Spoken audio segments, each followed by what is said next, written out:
Pelaku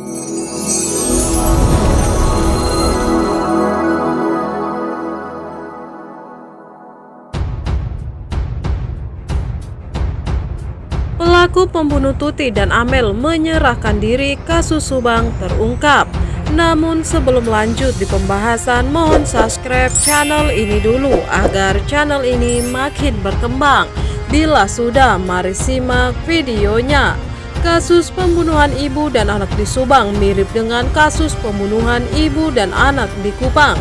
Kasus pembunuhan ibu dan anak di Subang terjadi pada tanggal 18 Agustus 2021, sedangkan kasus pembunuhan ibu dan anak di Kupang pada tanggal 27 Agustus 2021. Namun pelaku pembunuh ibu dan anak di Kupang menyerahkan diri kepada kepolisian. Dia bernama Randi Bajide, mantan kekasih korban. Lalu bagaimana dengan pelaku pembunuh ibu dan anak di Subang?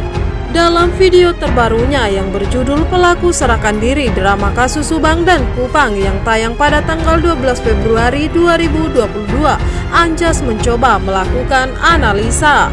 Anjas Asmara menganalisa adanya kesamaan antara kasus pembunuhan ibu dan anak di Subang dan di Kupang.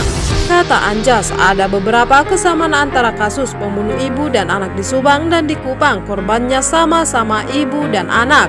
Kasus pembunuhan ibu dan anak di Kupang terjadi pada tanggal 27 Agustus 2021 dan kedua ibu dan anak tersebut dikabarkan hilang. Namun pada tanggal 30 Oktober 2021, ibu dan anak tersebut ditemukan dalam kondisi yang sangat mengenaskan. Kedua korban sudah meninggal dunia.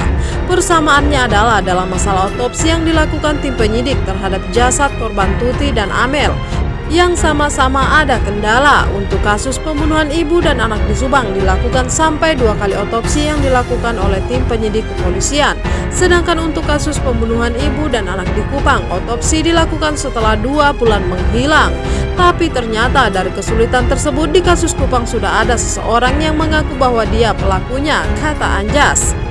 Orang yang mengaku pelaku pembunuh ibu dan anak di Kupang bernama Randi Bajide, yang merupakan mantan pacar korban dan juga mengaku sebagai bapak biologis anak yang juga dibunuh, LM. Keluarga korban mengatakan Astri dan Randi pacaran di waktu SMA, tapi Randi menikah dengan istrinya yang sekarang dan istrinya ke bawah-bawah yang dicurigai ikut terlibat, kata Anjas.